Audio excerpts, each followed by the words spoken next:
नमस्कार, स्वागत है आपका डीडी न्यूज में। आपके साथ मैं हूं गौरव श्रीवास्तव और आप देख रहे हैं हमारा खास कार्यक्रम खबर दुनिया की। खबर दुनिया की में आज की कड़ी में बात होगी अमेरिका और ईरान के बीच बढ़ते टकराव से पूरे पश्चिम एशिया पर बढ़ते खतरे की।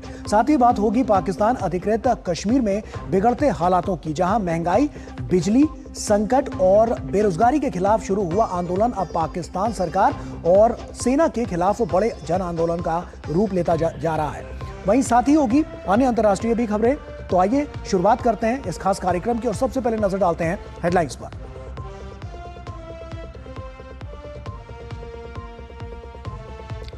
अमेरिका और ईरान के बीच फिर भिड़ंत। अमेरिकी सेना ने ईरान में कई सैन्य ठिकानों को बनाया निशाना। ईरान का हॉर्मुज स्ट्रेट बंद करने का ऐलान। कुवैत, जॉर्डन और बहरीन पर दागी मिसाइलें।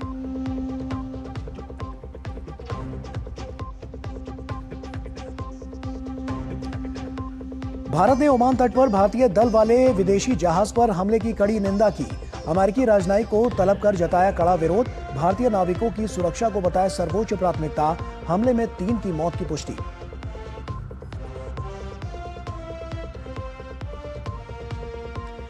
प्रधानमंत्री नरेंद्र मोदी का 13 से 18 जून तक 2 देशों का दौरा। फ्रांस में आयोजित होने वाले G7 शिखर सम्मेलन में लेंगे हिस्सा। राष्ट्रपति इमैनुअल मैक्रो और स्लोवाकिया के प्रधानमंत्री के साथ करेंगे वार्ता।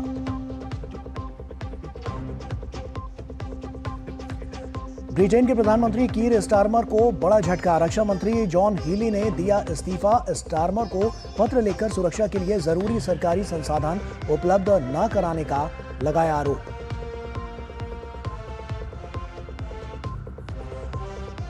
ताइवान चीन के बीच फिर बढ़ा तनाव। ताइवान ने चीन की समुद्री गश्त पर जताया ऐतराज। कहा संप्रभुता से नहीं होगा कोई समझौता।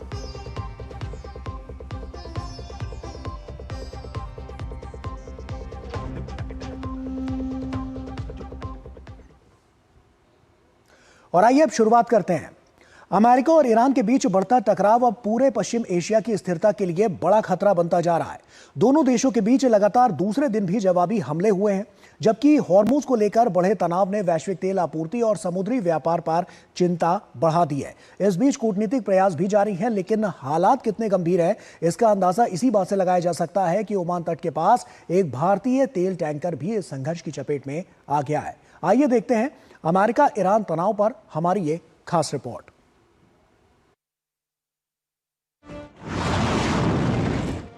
ईरान ने जंग खत्म करने में बहुत देर कर दी। ईरान पर सख्ती से हमला किया जाएगा।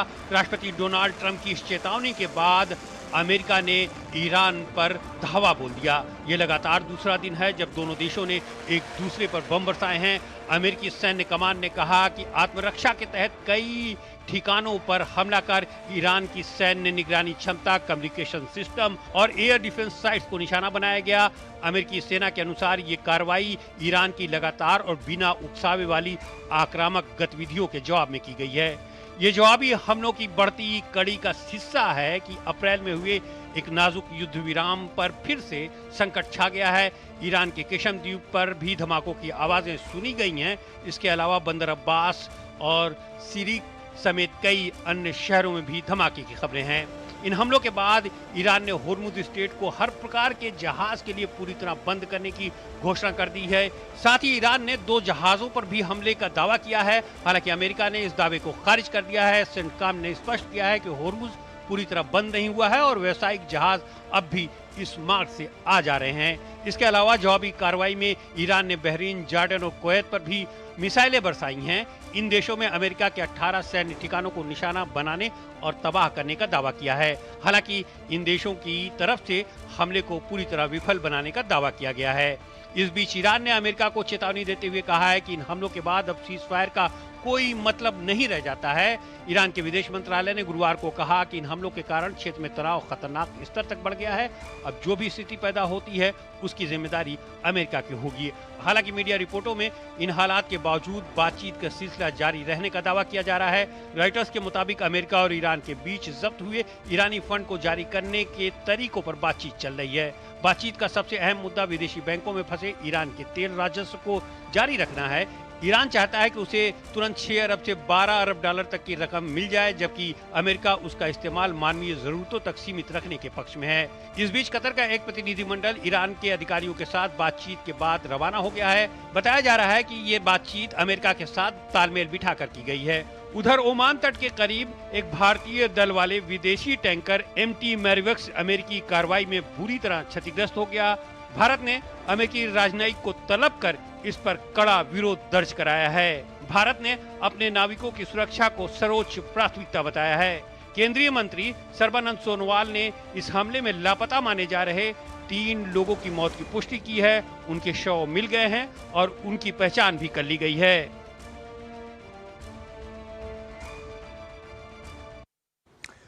और अगली खबर का रुख करते हैं। पाकिस्तान अधिकृत कश्मीर में हालात लगातार बिगड़ते जा रहे हैं। रावलाकोट से शुरू हुआ विरोध अब मुजफ्फराबाद, मीरपुर और गिलगित बल्टिस्तान समेत कई इलाकों में फैल चुका है। महंगाई, बिजली संकट और बेरोजगारी के खिलाफ शुरू हुआ आंदोलन अब पाकिस्तानी सरकार और सेना के खिलाफ बड़े जन आंदोलन का रूप लेता दिख रहा है। आखिर पीओके में क्यों सुलग रहा है असंतोष और क्या है प्रदर्शनकारियों की प्रमुख मांगे, इस पर देखिए हमारी ये खास रिपोर्ट।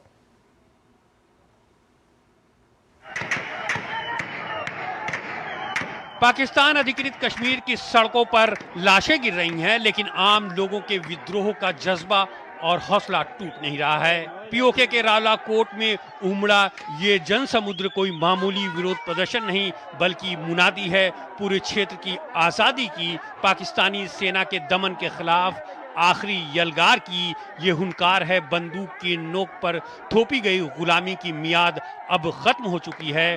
गोलियों की बौछार, भूख प्यास की परवाह किए बिना पिछले कई दिनों से सड़कों को आशियाना बना लेने वाले पीओके की आवाम पाकिस्तानी सेना को ललकार रही है। अब डर की सीमा खत्म हो चुकी है। ये लोग बिना थके, बिना रुके अपनी मांगों की लिस्ट लिए रावलाकोट से मुजफ्फराबाद की ओर बढ़ने की कोशिश कर रहे हैं, लेकिन सुरक्षा कर्मियों की बंदूकें इन्हें कैदी बना रखी हैं।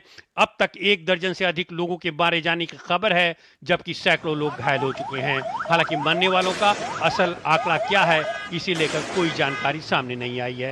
शुरुआत में पाकिस्तान की सरकार और सेना के खिलाफ ये विद्रोह रावलाकोट तक सीमित था, लेकिन सुरक्षा बलों की बर्बरता के कारण विरोध प्रदर्शन मुजफ्फराबाद, गिलगित बाल्टिस्तान, मीरपुर, ददियाल, सुधनोती और भीमबर जैसे कई प्रमुख इलाकों में फैल गया।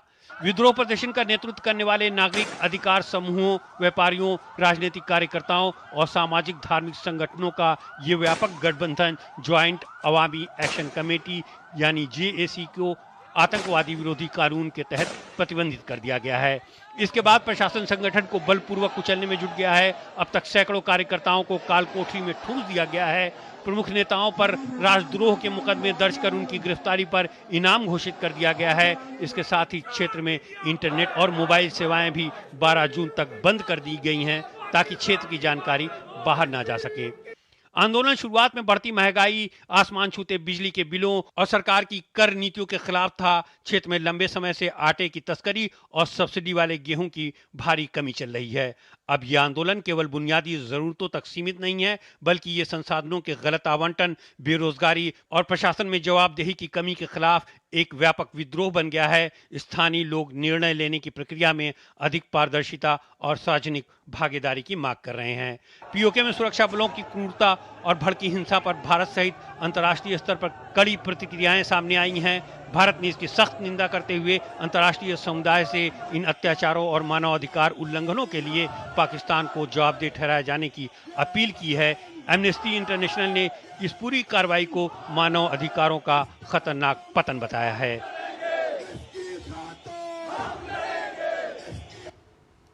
और वक्त यहां पर एक छोटे से ब्रेक का हो गया। ब्रेक के उस पार जब लौटेंगे तो अन्य अंतर्राष्ट्रीय खबरों से आपको रूबरू कराएंगे। छोटा सा ब्रेक ले रहे हैं, जल्द हाजिर होता है।